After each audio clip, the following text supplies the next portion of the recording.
Hi, my name is Claire and I'm the mother of 3 teenagers with FASD. I'm Jessica, a PhD researcher specialising in educational interventions for children with FASD. And together we are the hosts of Spotlight on FASD, the UK's first podcast dedicated to shining a spotlight on fetal alcohol spectrum disorders. FASD is a condition caused by prenatal alcohol exposure that affects hundreds of thousands of children across the UK. And we're here to bring these conversations out of the shadows and make sure that no one living with FASD feels alone. Welcome back to the next episode of Spotlight on FASD. We are very, very excited to have some dear friends of mine here joining us for this week's episode.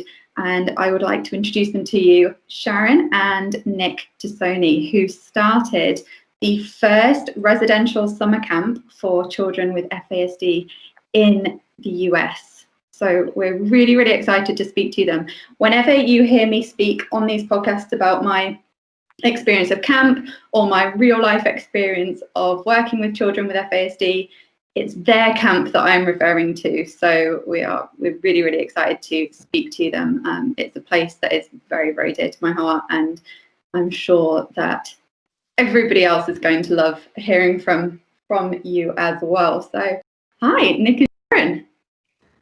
Welcome. It's so lovely to have you here.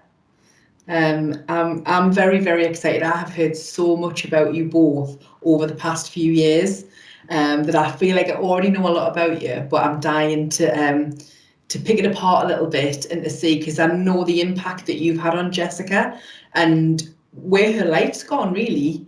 So you've already made a huge impact on me via her, because she's had a huge impact on my life as well. And I've had so many wonderful stories of camp. So I cannot wait to get stuck into this. I think the first question, so I'll ask it to you, Sharon. I want to know a little bit about where it all started with FASD with you. Where did your FASD journey start? Okay, sure. First of all, thank you for having us on. I'm very excited to talk about it. So we adopted a child from Russia at the age of 2. He is now 21. And where it started with us was just not having a diagnosis, but having a suspicion as a mom that something was wrong, and just didn't know where to turn. There really wasn't resources. I worked in healthcare and I was very resourceful, but it just seemed like everywhere I went, I couldn't get a diagnosis. And so it took us quite some time before we were able to get a diagnosis, probably like 15 to get a diagnosis, which is not uncommon. And then when you get a diagnosis, you don't have any resources. It's not like they give you any resources. But so anyways, I knew that there was something wrong, and Alex was around the age of 13 and was in need of residential treatment. And that was another situation where we weren't able to find resources for that. So in my desperation to just realizing that the family needed something else, I thought, what can I do? Where can I start? I can't do a residential treatment facility, but what can I do? And so I said, well, what we need is respite. We need to have a breakaway, and he needs a breakaway. So I thought about this idea of camp, and it was really interesting because there was an organization called The Ranch, and it's been on different documentaries in the United States. And this woman has taken children that had FASD and were adopted. I think she had worked in Russia or some sort, but she's American. And I was thinking The Ranch, and I was remembering it wrong. And I was thinking the camp, and it was kind of how it came together. And it just spoke to me like, this is what we need to do. And so I worked on putting together a business plan and all that, and just kind of, with Nick's help, it just kind of came together, which is kind of probably answering the other questions you may have. But I think the journey for us is still going. But I think the hardest thing was adolescence, was just dealing with adolescence. And I think a lot of parents, when they reach adolescence, they're just like, we need help. You know, this is tough, you know. I hear that one. Yeah. So, Nick, what do you want to add to that, Nick? No, I mean, that was a great encapsulation. I mean, I remember those years of Alex going through puberty, adolescence, and his beginning of phases of high school. I mean, high school is tough for everyone, let alone if you have special needs. So it was challenging on the family. It was challenging on every aspect of our life, and it's hard to describe it. I don't think the English language is complex enough to describe from an emotional level how it affects you in your everyday life. The way you look at different things are completely changed. The way you see the world is different, and you know, you have like those moments of respite, like, and you could barely call work or school respite, but I mean, you have those moments of respite, and it's like, okay, I need this, but a little bit more now. So the camp was just a very perfect idea, perfect start.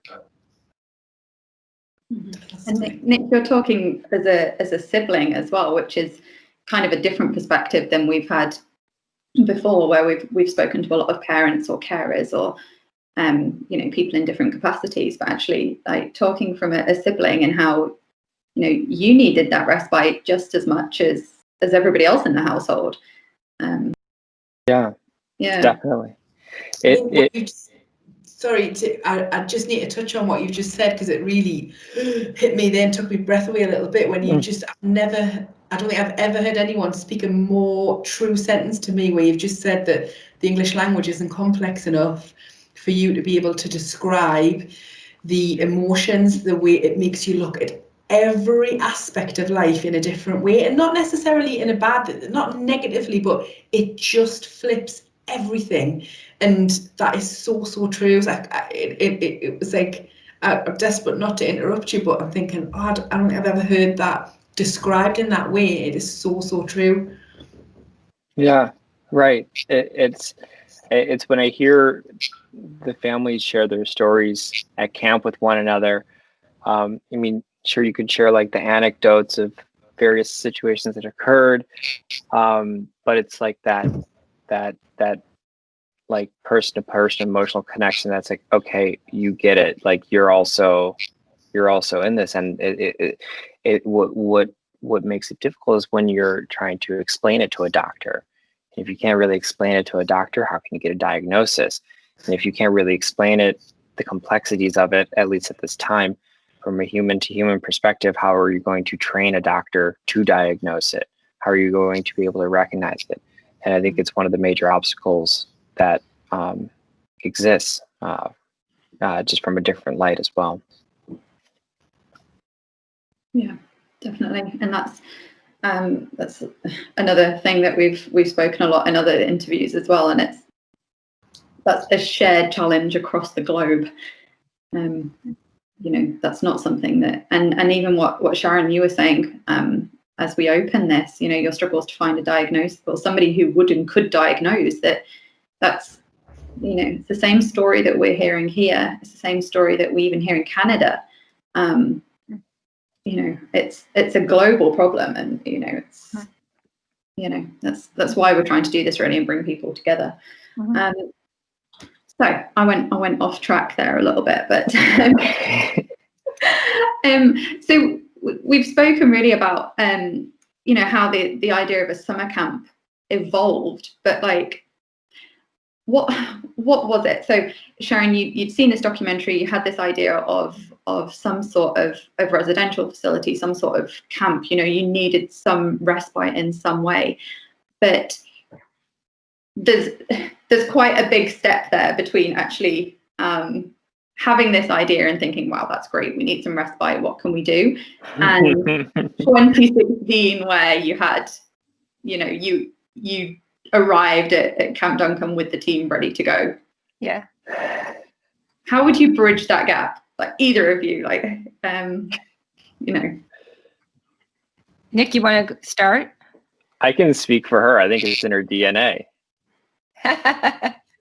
It is something that starts with recognizing an issue that internally becomes a relentless pursuit of passion for your son and for your family, and recognizing the need across the globe for something like this, and seeing this void as a major opportunity to help is what the motivation was.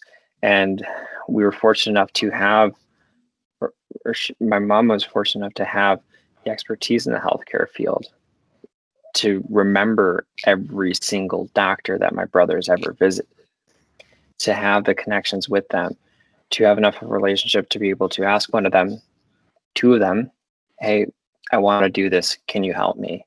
And for them to have enough respect to say, yes, absolutely. So I think it's a combination of, my mom's DNA, which I have half of, and the support and the infrastructure that we've developed within certain circles of life that have helped bridge that gap, that have made that possible. So just having that network, really, and then that passion of that fierce mama, I'm not going to give up kind of fight for your child, that you see this need and you're going to make it happen. Yeah. I would go online, Jess, and I would see that it was all these resources for other disabilities, which I'm happy about, but I was angry. I was like, this isn't right. I mean, these children need help. Mm-hmm. Yeah, it's not fair. It's just another gap, isn't it? It's another, well, what about us? Yeah, exactly. And so I started small just because I didn't know where to start. And I had this experience in strategic planning, which was enough to know how to do a business plan. And I would wake up at night and go, but I need I don't have the camping background. How do I do this? I mean, I like hotels. I don't even know the first thing about camping. How does this work?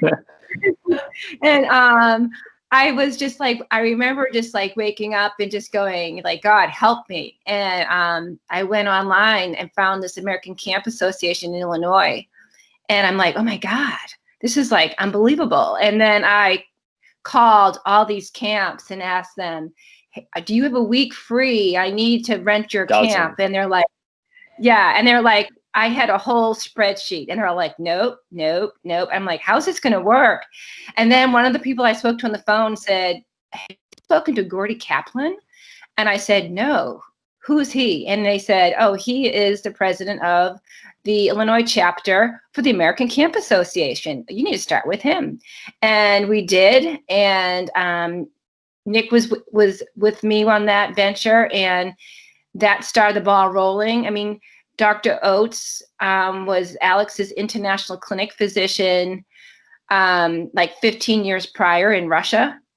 And I had seen him speak at an FASD conference with Ajit Charate, who was also on our board and was the Illinois representative for FASD at the time. And so everything just kind of came together at the right moment. And I really think that it was just really meant to be. Yeah. I'll never forget. I mean, some of those moments. I think about the first time we met Gordy, who was, like you said, the president of the Illinois chapter of the American Camp Association, who was just willing to take a meeting with two strangers interested in starting a camp. And then he gave us. I mean, I walked out there with more homework I've ever had in my entire life, and I definitely had a lot of homework, and a binder full of things we needed to do. But essentially it was the roadmap to developing a camp. And I believe after some time, we asked him eventually to join our board, because we had Dr. Oates and Ajit, who were the two clinical heads that were spearheading the FASD component of this. We had my mother, who had just the passion from a mother's perspective of what it's like, who was leading us at the helm. And then we just needed Gordy. So I'll never forget, it was us five in a small room in the DePaul library for our very first board meeting. And it was What just would you starting then. say what were the biggest, was there one big hurdle, or what were the biggest challenges kind of practically wise to setting camp up? In setting camp up? Yeah, in getting it started, what were the biggest hurdles? The nonprofit status was a real big one. We had to make sure that we had everything in place so that we could establish a nonprofit status. And that was, we actually hired a lawyer to look over all our documentation and make sure that everything was done the way it was supposed to. And then I think having a strong board to legitimize our business was also important. What do you think, Nick? Oh man, it's so tough to identify which hurdle being the biggest, because I felt that at least in the starting phases. So I mean, I think it was at least around 2 years it took from point of inception to the first camp, maybe a little bit more. And I feel like, we would speak multiple times over the week, like during the week, and every week was a new hurdle. Like, oh, I don't think we're going to get this, or I wouldn't get that. I think finding the right location was a significant hurdle, not just because of the lack of availability, which was a great surprise to me, but also taking into account the needs of the kids and finding a place that's going to give us our own location, like geographically within the camp. So we wouldn't have to be completely like assimilated in with the host camp's activities or something like that, where we could literally run our own camp and do our own thing, and they just gave us our own space. I think that was a significant challenge, at least in the starting. So I think while we're talking, my mind, it instinctively is going to like, oh, I'm actually getting a little bit anxious, thinking like, I'm trying to imagine where you would start, and what about the location and the safety, and how near a road is it, and how far they're able to run before there's some kind of an obstacle that would slow them down so that you could catch them, and like all of those kind of things that you've got to think about. I can't even imagine where you would start, but it's just so impressive. It's a service, and actually, a service is the wrong word. I think it's just a beautiful gift to the children who are able to access it, and to know the amount of work that will have gone into that, just from the FASD perspective, and then the areas that you don't even think about, the legal stuff, all of the business angle of it, the non-profit, to make sure that all of that's done. That's something that hadn't even entered my head. I'm just thinking purely logistically the FASD needs, and it's just such an enormous task. But I think you do become a force of something as a mother, parenting children with FASD, and you do find ways where you can move mountains, because you have to, because nobody else, you've got to get to the other side, nobody else is helping you get there, so you've got to find a way through it or over it or around it, and you just will. I suppose we're like rivers, aren't we? Really, we're relentless. We're never ever stop. Yeah. As much as we would like to, we just don't. But yeah, it's fascinating to me. I love hearing about it. Yeah. And Nick, tell us, how old were you? Because I know how old you were when you were doing all of this, but tell the people, because I think this is quite surprising and quite interesting as well. Yeah, I mean, so age has always been a weird thing, but for me at least. So I think I remember my mom came to me with this idea. I remember the phone call. I was in my freshman year of college, and I went to service for some time. And when we made this decision, I'm like, okay, I need to start picking up some nonprofit classes, because this is not something that you can just Google and do. What age is freshman year? International. I was 18. 18. Wow. 18. And then the first. Thank you. The first camp was 20. I think I was just turned 20 at that time. So. That's love. That is love. That is really quite something special, definitely, because that's not a fun thing to do by any stretch of the imagination. I had a blast doing it. What are you talking about? The preparation for it.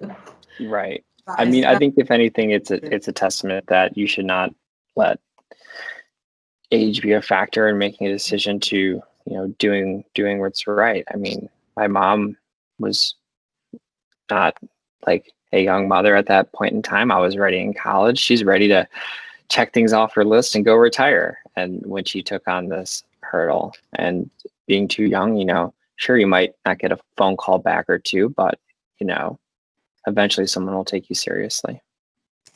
Let me interject there. Our first year, we got interest from the Chicago Tribune, which is a big newspaper here. And they were saying they were going to come out and visit our camp. And they wanted the angle of a mother starting a camp type of deal, because that wasn't something that was very common. They wanted to know if I had this business title, and I didn't. So they said, okay, so you don't have a lot of money and you're a mom and you're doing a camp for special needs. Okay, this is a story. So they said they're going to come out. And so we're all excited. And then we find out at the last minute that morning that that's not going to happen. This is our first year. Well, that didn't stop Nick. He called up. I was pissed. I called it the Tribune. Yeah, I forgot about that. I told him I wanted to speak to the editor, whoever made this decision to cut the story. I said that the story needs to be told, and it won't be here next year because it's not the first year, and they want to be there for the first year. And I said they better send somebody. And can I just jump in there? It was that news story that I saw on Twitter that led me to these guys. That's how I found them. Oh my goodness. So Jessica, you've got history here, because Jessica tracked me down after she heard me on the local news. She heard me on the local news, and she tracked me down. So you've got a bit of history with this, but isn't that just so meant to be? And what a proud mother, Sharon. Like, you must just be so proud. I am, and I remember that moment, because I was just like, we talked about the different hurdles, and it was always something that you always wondered, is this going to happen? And then I'm like, I walk into this noisy cafeteria lunch area where all the kids are. Everyone's yelling and screaming. And Jessica can tell you how noisy it is. And I go, Nick, I go, Tribune's going to cut the story. And he's like, what? And he comes racing in, and he just he was not nice. He just gave him, give me the number. Give me the number I need to call. And I'm like, and I'm just like, oh, I don't know what to do. And I did everything I could. He's like, oh no. And we're all, me and Dr. Oates were all standing back like, going, you go, Nick, you go. And we were so grateful that they were compassionate enough and were willing to do the story. We didn't get a video of the story. Sometimes they do a video of it, but we did get pictures, so that was good. Yeah. Yeah, I remember it. I remember it really, really clearly. And it's just as good with being on top of it, all the FASD news and everything that's happening.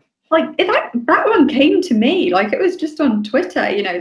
It's a really, whenever I tell this story, it's a really creepy, strange story about our analytics and social media and stuff, because my phone knew that I traveled to and from Chicago a lot, and my phone also knew that I was researching FASD. And, Twitter put the two together and went, here's a news story. No, Jess, just let me believe it's the universe, please. Okay. Let me believe that. I believe it's not us. It's the universe. Not the algorithm. Yeah, no, nothing to do with algorithms at all, Claire. It was all the universe. The universe took it. That's right. It attracted you. Manifested it. It attracted to you. Yep. Yes, exactly that. Mm-hmm. Yeah. So tell us a bit about the challenges that you found along the way. So camp ran for past tense, sorry, COVID.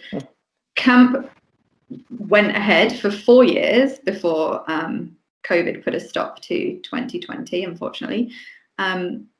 So you're bound to have learned things along the way. Now, I wasn't there the first year. I've heard plenty of stories about the first year. And yeah, so from that first point to 2019, that last one where I was with you, what did you learn along the way?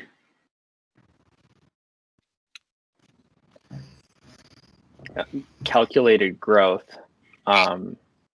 In the first year was, we bare bones, right? We had 5 or 6 staff members and 12 to 15 kids, to where we are now, where it's a small militia of staff members. I think 40 odd people if you include everyone on all the teams we have, and a absolute full camp. So calculated growth, because after that first year, we averagely had a ton of interest. Overnight, over 100 different families saying they want to send their kids to camp through just an online survey. So how can we grow in a way that, we obviously want to make sure that we're providing the same service, and we don't want the quality of our program to diminish because we want to increase the quantity of campers we can support. We had to make sure that we had can have the staff, right? We need to have enough staffing, people who are qualified to work with these individuals. And every single year, I remember the staff started with just my friends, inviting my friends, until we can actually have people who have degrees in these areas help. And just finding that staff and behavioral health professionals and their invaluable knowledge and contributions to camp is always a challenge, and it will continue to be a challenge.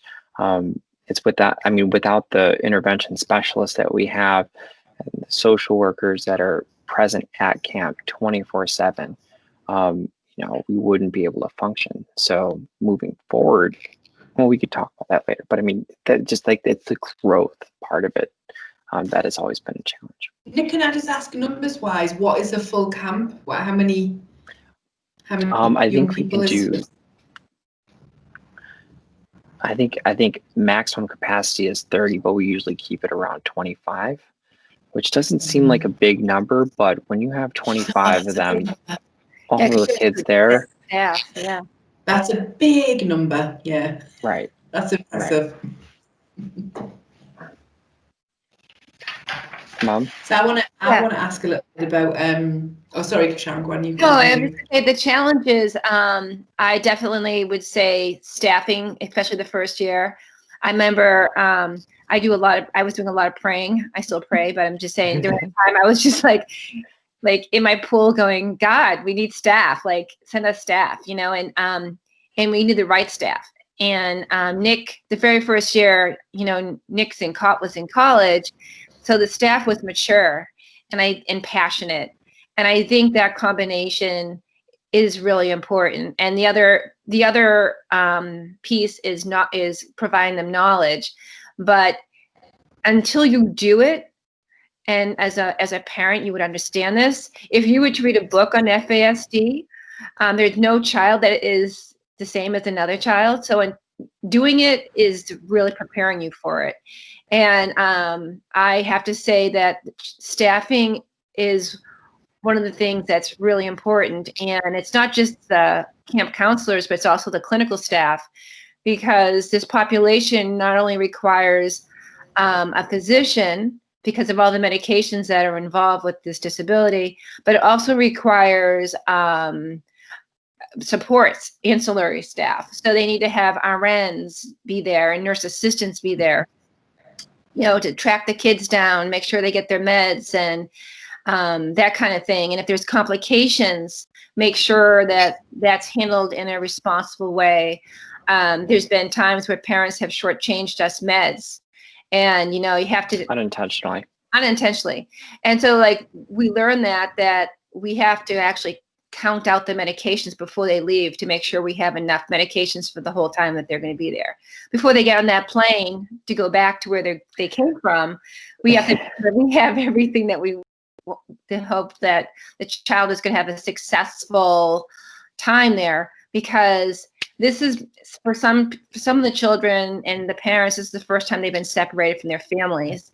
So we want to set them up for success and give them all the tools needed. It's not a time for a medication holiday. It's really a time to make sure they're still on the same medication so that they can interact and have good exchanges with the camp counselors and their new friends. I suppose so many of those situations can only be discovered when they've happened and kind of gone wrong. You to think, you expect a child to arrive with all of its medication, and if they accidentally don't, that's something that you learn the hard way, and then for the next year we're going to count all that out before we go, because you can't really foresee those things. You're thinking of so many things. I can imagine there are so many lessons that just have to be learned the hard way for you to get it right. But I want to talk about the joy. I want to talk about the joy of it, because I know with my kids that the moments of joy are just, I do feel like one of the lucky ones. Like, I've got a little bit of a better seat when it comes to the happiness and the joy, because their journey and their battle, for want of a better word, is such a hard one, that when the joyful moments happen, they are so magnified. So I want to ask some of your best bits about what are some of your best memories about the joyful moments, or your happy memories from camp, or your best bits. You go first, Mom. Okay. Well, there's this one story that's my favorite story. It was our first year, and we had one of the campers. She was having a bad day, and it was probably midweek, and she had a temper tantrum, and she threw her glasses, and she said some things that she later regretted, and she was afraid of the image that she portrayed to the other campers, because she didn't keep it together, and she so much wanted to keep it together. So she turned to the other camper. Some of the kids were, she kind of stayed back, and we had another camper with her, and then she was having her temper tantrum, and she was yelling and she was screaming, and she goes, "Well, I have FAS." And she goes, "And this is why I do this." And the other camper goes, "We all have FAS here." And she goes, "Oh yeah, that's right." And she started giggling. And so she instantly went from this temper tantrum where we're trying to de-escalate it, to where this one boy who decided to stay with her said very compassionately in a very soft voice, "We all do." And then she started giggling, and then she was just like, okay. So then fast forward to later that evening, we did all these things throughout the day. It was a really fun day. We did the blob. We did on this night hike, and she decided when she came back that she was going to take some quiet time, and she just was saying things that she was grateful for. And I thought, what was your favorite thing today? And she said, "My favorite thing was realizing I'm not alone." Yeah, that just broke me up, because she's like, "Tell these fun things," and she started crying. She said, "I'm not alone. There are other kids like me." And she said, "I am so happy to be here and know that there are other kids like me." I was like, "Oh my God." She goes, "Thank you so much for this opportunity." But she didn't say opportunity. She said something in her 9-year-old voice, but she said, "Thank you so much for this." And she was just so grateful, and it was so heartfelt, and it was such a raw moment. And I got to actually experience like what she felt. It was great. And it's something that I've seen as well, like most years, that it kind of ripples through like a domino effect, and it's like, I have FASD, oh, you have, and I have FASD, and we all have FASD, and And all of a sudden, the camp counselors aren't that cool anymore, because like FASD, and, like, you know, they all come together, and it's really, really special. It's really special, that moment, and them waiting to arrive at camp and, you know, have friends and be amongst people where they don't have to hold it together at all, because everybody gets it. You know, that's what it's all about, isn't it? Definitely. Yeah. So yeah, Nick, what are your bits? What are your favorite memories? So there are very few that I can share without completely losing it. So yeah, if you want to see a grown man cry, take them to camp. That'll get you. Definitely. So I mean, my role at the camp is the camp director. So my interactions with the campers is limited relative to the counselors. Just the nature of the role. So I mean, I have one story I'll share, but I mean, a lot of the joy that I see in camp is experienced vicariously through the counselors. And during once the kids go to bed, we have what's called regroup, and the staff meets, and the stories that they share and how the individual relationships they have, the campers have, are in that moment profoundly changing their life because they experienced it and now they are reflecting on it for the first time. And I mean, like I said, there's no words. So the interactions I have with campers are, in this case was, you know, a camper was homesick and wanted to go home. I had, you know, spoken with the mom. The mom was saying, you know, just ask him to give it a shot, try and make it to dinner. And he made it to dinner, and, you know, he knew that he wanted to go, and he was completely uninterested and unenthusiastic about going. But I had noticed he was, you know, making a relationship with another camper. And I remembered that this camper that he made a relationship with, you know, he's been there every year. And he was been there since the first year. And he too was in that same boat. And I asked him if he wanted to just talk to his friend. I told him that he was considering leaving. So we walked out of, we got at dinner, cafeteria at the time. And he looked at the campers, thinking about leaving in the eye. He's like, he was like almost losing words. He's like, you're my best friend here. You can't be leaving me on the first day. And I didn't know what to expect out of, you know, that interaction. The objective was to, you know, show this camper how, you know, there's a lot of opportunities here, and how the camp could be good for me. You should consider staying a little bit longer. And I ended up not saying anything. And it was this camper who was in the same boat, who wanted to at one point leave and didn't want to be at camp, who was beyond emotional and beside himself to see this person leave. And he was saying, you know, I promise you by the end of the week that, you know, this is going to be a good decision. And, you know, by the end of the week, I saw them two embrace at the final and thing. And he was saying, you know, thank you so much for like making me stay. Like, you know, my life feels different because I stayed. So not as emotional as the other one, but I mean, it's just it's the joy I see in the growth in campers, just from not just day to day or from beginning of the camp to the end of the camp, but from year to year as well. The campers who've been there, you know, they know the program. They step up and they are the leaders. They, in some cases, they could be a counselor too. That one, you've given me shivers there, Nick, because I know what you're talking about, and I remember that particular individual, and I heard in myself he did take on that role, and when speaking to other people who were having a tough time and were homesick and things, and he used the words, "This place will change your life." Yeah. And he just became that person. He took on that role, and he was like, no, trust me, stick with this. And they all did, didn't they? And they, you know, had the most amazing time. And it's an amazing thing to oversee, to witness.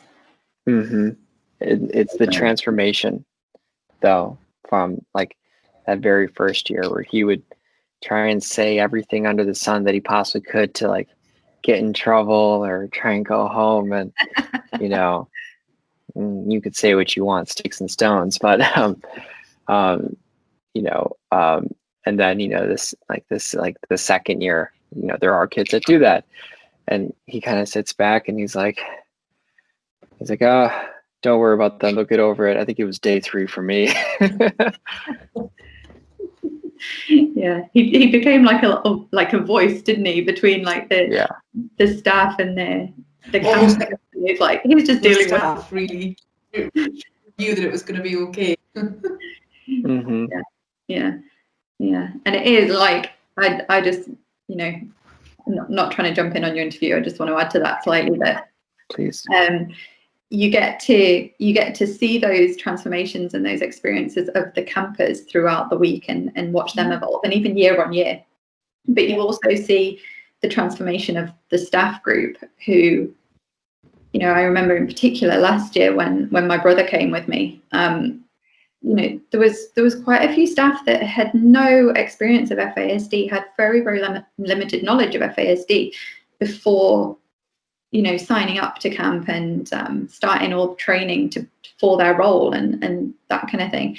And by the end of the week, they were so emotionally impacted that they will never ever forget it, and they're the people that will go on to share stories of their experience. And that's just another way of getting the word out about FASD. They've been so emotionally impacted that they can't not tell other people about where they spent their summer and what they did, and these kids that they met, and share stories of the individuals, the characters that made them laugh or who made them cry throughout the week. And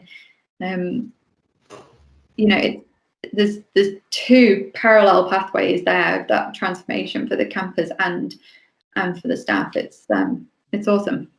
The transformation for the staff should not go left unmentioned. It's profound. Mm-hmm. Had staff members up and change their major as juniors, realizing a new meaning and purpose in life. The staff is not virtually, but literally inseparable when camp ends. Unless you have a flight to catch, like the staff honestly, they don't leave each other's sides for days after camp ends, because going back into like the real world is a change. Like what is experienced over that 1 week course of time is, what the best way somebody put it is like, I went back home and my brother was telling me about this concert he went to and how awesome it was, and I just had to look at him like, that is the least important thing I've ever heard in my entire life. Like, it's remarkable. So, like you said, most of the staff, unless they worked at the camp before, have no experience with working with kids with fetal alcohol spectrum disorder, and we do a pretty extensive training before camp. But like my mom said in the beginning, nothing prepares you until you're working with them for the first time. And that's, I just laughed there because when you said that the staff become pretty inseparable, I think my brother moved in with Nick for about 3 weeks after camp last year. He did, yeah. Nick took me to the airport, and then somehow my brother went to the airport and returned and didn't leave. I was like, I swear he was at the airport with me. We went to separate gates, and then weeks later he's still like sleeping in the He left eventually. You just have the road in Canada. Yeah, definitely. But that it's safe to say that camp changed your life, Jess. Camp changed your life. Yeah, definitely. I just know that from the conversations we've had over the years, and camp solidifying your academic knowledge made you, it was camp that made you decide that this is absolutely where your career is going. It's you are dedicating your your knowledge and how brilliantly clever you are dedicating that to a life of learning more and teaching people about FASD. And I always think that, you know, you're in a world, you've chosen to be in this arena. We found ourselves in this arena, Sharon and I and Nick. You've chosen to be in this arena, and I think you're a unique kind of person to me. But I just know that what camp did for you, just by listening to your stories about it, even that, you know, you light up when you talk about it because it had such an impact. And one of my favourite stories, I love it when you tell us when you're briefing the staff that you're in charge of, and like saying, you know, you're not going to sit down to eat, so when some food's passing by, if you just want to grab a bowl, because and then when it's their first year and they're looking at you like, oh, I don't believe you. I'm going to be, no, you're not. They don't. I kept saying, you're probably not going to eat much, and you're probably not going to sleep much, so just a heads up on that. And, you know, they all laugh. But yeah, like, you know, camp for me has solidified what I plan to do for my entire career. After making me question it, I will be honest. I turned up at camp after 2 years of, you know, intensive research, my literature review for my PhD. I knew all the journals, I knew, you know, inside out. And my first day at camp, I stood on the spot, froze, and reconsidered everything. And I very quickly calculated how far I was from O'Hare and how much it would cost me to get home. And realised that I wasn't going anywhere. And yeah, I mean, I went back year after year, and it, you know, it completely flipped everything on its head. But it's now it's now a chapter of my thesis about how the literature and that medical knowledge just does not line up. You cannot read a book about FASD or even attend even the most in-depth FASD training and know what you're doing in the real world. And you can even have, and Jessica and my mom can attest this, you can have an in-depth profile of the campers that are coming, what to expect, the most detailed, intimate knowledge you could possibly have that you think would be tools to success. And I would say 9 times out of 10, that works. Unfortunately, we have more than 10 campers. So there are once or twice where we just have to take that and literally throw it out. I'm like, okay, we have a camper that's going through something a little bit different than what they were going through whenever this was written. So that's why when the staff come, we're like, you think you know a lot of these campers very well because you're returning. You cannot approach it the same way. You have to come in with the anticipation that the camper that is coming this year is going to be different than the camper that came in the past. And don't take that as anything negative on you or what you're doing. It's just like there's very different points in your life. There are points that are a little bit more challenging than others. So campers might be going through some challenges one year, and then maybe they won't be the next year. So yeah, there's nothing you can read that's going to be 100% preparing, which makes it hard to train staff, but we do our best. It does. And I think something else that came up a lot, particularly last year, and I don't know whether it was because I had my brother there and I had that, you know, the really open and honest feedback from him. But he, you know, when the kids arrived, the campers arrived, he sort of shrugged at me and he was like, what is this? Like, they're normal kids. Like, this isn't adding up at all to all the things that has just been said. It was a real, like, what's going on here? And I was like, just go with it. Like, trust me. Yeah,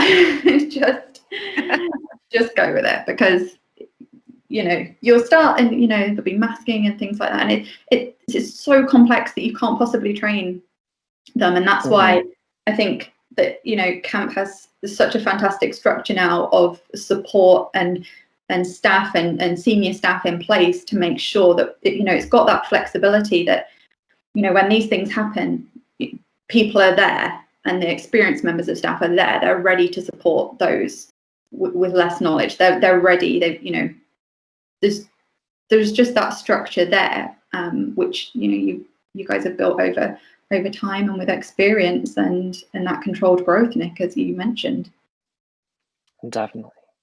Yeah. So just to end, what would be one thing that you would say to somebody, both of you, what would you say to somebody who was considering starting this journey for themselves, like setting up the camp, starting your journey? Call us, we'll tell you.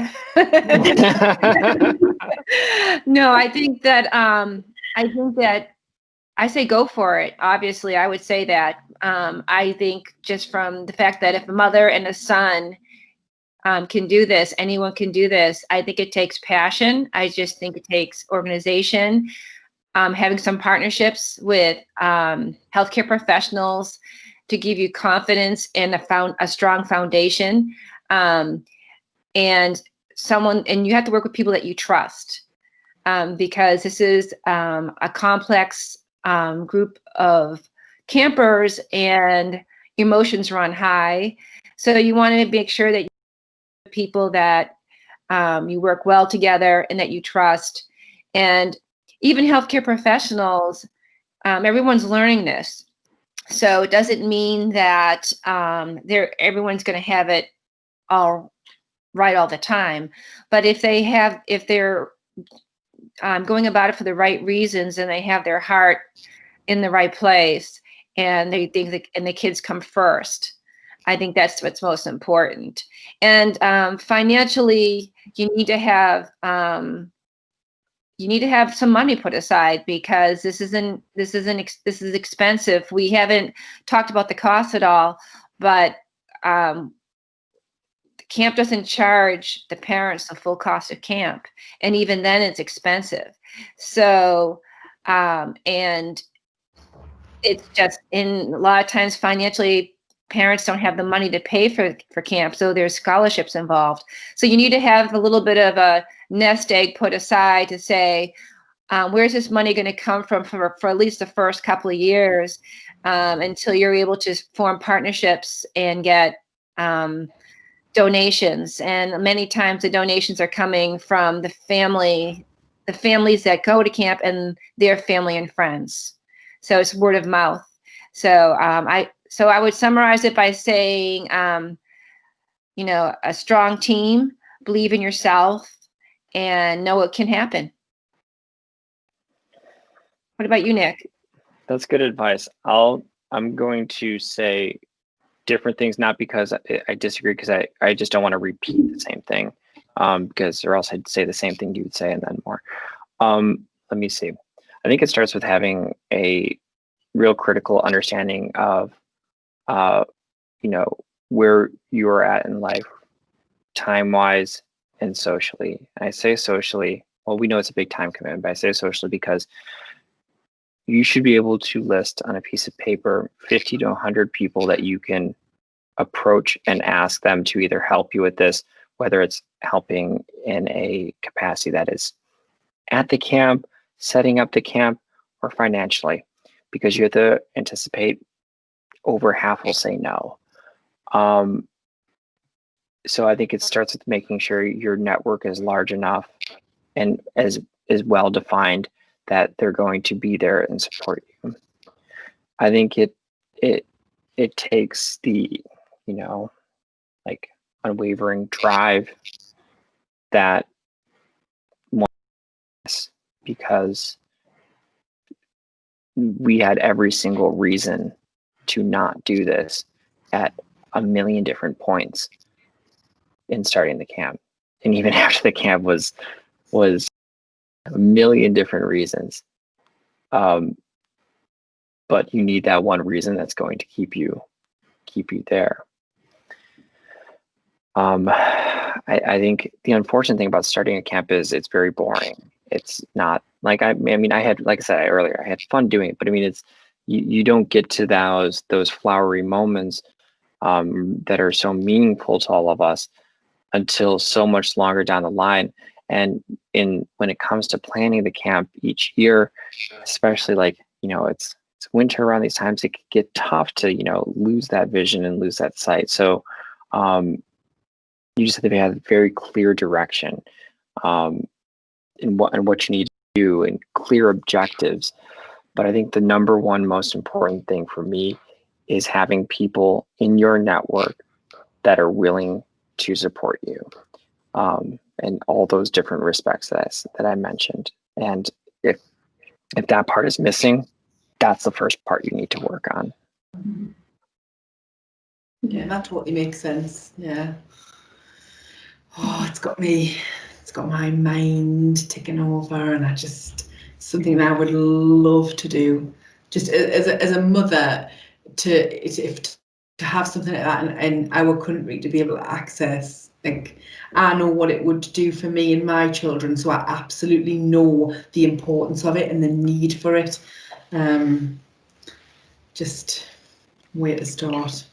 Well, we are updating our operations manual this year for our accreditation, and how that operations manual was intentionally designed was to be able to be picked up and replicated anywhere on the planet. So I can send that to you in an email if you'd like. And Claire, Ajit Charade, who is a clinical psychologist and part of the founding board, and he reminded me that many of the nonprofit organizations working with different disabilities start with parents. Mm-hmm. So, they get bigger over time, and then a lot of times they merge with other companies. But in the beginning, it's just parents looking for answers and resources. I think internationally, we're at an advantage because we have resources in the United States, because the American Camp Association is very active and we already have camps set up. So that's a big plus for us, just because we have a bricks and mortar facility and already have trained staff there, and our staff comes in and supplements that staff. So I think another big resource, we talked about, having people that you can go to, but you also need to have some kind of structure in place with people that are trained in these different activities, because our staff isn't the one that's leading archery. There's a YMCA staff leading archery, and our staff comes in and tells them, okay, here's how you need to deal with our population. Yeah. So I think we have discussed this, Jess, haven't we? We've discussed it lots of times, and one of the big hurdles for us is that in America, you do have the infrastructure for it. You are set up in a different way to us, and we have the people, we have the organizations that do all of those things, but none of it is as joined up as it already is. Yeah. In the USA, because it's a huge part of your culture. So camping is a huge part of culture in the UK, but very different kind of camps that you have as standards. So, it's such a popular thing for A-level students to finish, to go over to America, to go do all the summer camps. My niece has done that before and she absolutely loved it. But that's the thing, that's one of the biggest hurdles logistically, physically in the UK that we would find is way to do it. What is a suitable environment? Yeah, and that's it. Is there something translational or comparable to a camp there that would be more fitting for your culture or the infrastructure that is currently present? I really don't know. There is a huge culture of when students finish school before they go to university, or in that first year of university or something, signing up and doing Camp America seems to be like some rite of passage. That's a huge, everybody just leaves, everybody just goes, and I get really frustrated when people are like, "Oh yeah, Jess has done Camp America." I'm like, yeah. So the polar opposite of Camp America. Yeah. Yeah, and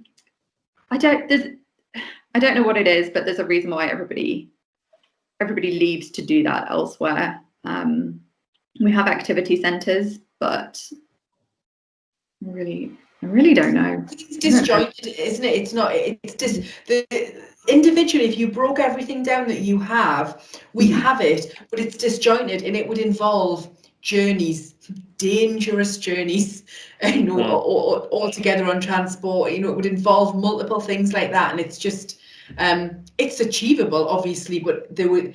I think we're quite a few years away from having. We haven't got anything, or very few locations, I think, in the UK that would be suitable and safe enough for something like this, because a lot of it would be. Do the campers sleep in? Do they have individual rooms or Not individual. I mean, they're cabins. So there are 20 beds in a cabin, and the counselors will be in there too. We separate them, obviously, boys and girls, and then older boys, younger boys. So they don't have their own room. It's definitely more of a open space. But on our campsite, we do have our own primary area, which is like our primary house, where it's the like the Sorensen Lodge. I don't know how to describe it. It's a main indoor building space. Yeah, the medical team's base, and just a central base, bathroom, snacks, meeting space, hide from the rain. Yeah. So I suppose, because I'm kind of thinking from a UK perspective, like, you know, we've got Scout and Girl Guide presence, and so they've got lots of different buildings across the country where they would go to camp. I don't know, it's definitely something that I'm going to go and do a little bit of middle of the night research on when I'm not asleep. For definite. Yeah, because it's definitely lacking in this country. It's definitely a resource that we need. I can tell the vibes I'm getting. I can tell Jessica's thinking, stop it. Stop trying to drag me down this road. It's tough work. You know, your guys, your story is so inspirational, and that's really why I wanted you to come on and join us. But it's so inspirational that you now have a person with the least time. Like, Claire is one of those people that has so little free time that I think she's owed time by the universe. For somebody who considers sleep as self-care, and you know. But imagine I was able to create a camp that my children could access. Oh, but I would probably be there. Yeah, I haven't thought that through ever. No. You'd be there. Yeah. My motivation is thinking like, oh, that would be fantastic, and then be able to get a little bit of time. But no, I'd be in the thick of it. Yeah. So there's 5 weekends sorted. Let's end there quickly before I get pulled in as well. Before Nick's emailing out operations manuals. And, yeah. It's a nice light 250-page recreational read. I'm sure it's a ton I've of seen fun. it. That thing's the size of my thesis. Yeah. Anyway, right. Let's end this there. It's been so lovely to talk to you both. I've heard so much about you anyway, and it's been lovely. You've definitely given me food for thought. Definitely. Yeah. So thank you so much. Thank you. And taking the time. Thank you so much for giving us this platform to share our story and our mission and what we're doing at camp. I know the future is a little bit uncertain right now, but we're trying our best to get back out there. Yeah. Nick, can you share the camp's details for me very quickly before? Yes, absolutely. You can take a look at us on any social media platform that you use using @FASD Camp, CAMP, or at www.fasdcamp.org. We're on Twitter, Facebook, Instagram, all the above. Yeah, so definitely check it out. And they've got some wonderful videos as well, so you can, you see all the photos, you can see the videos, and really get a feel for the place. So yeah, Nick and Sharon, thank you again so much for joining us. Thank you to everybody listening for joining us for the longest interview that we've done, but we've had a great time, and we hope that everybody has enjoyed listening. So please remember to tune in next week, and we will say goodbye for now. Thank you. Thanks. Bye.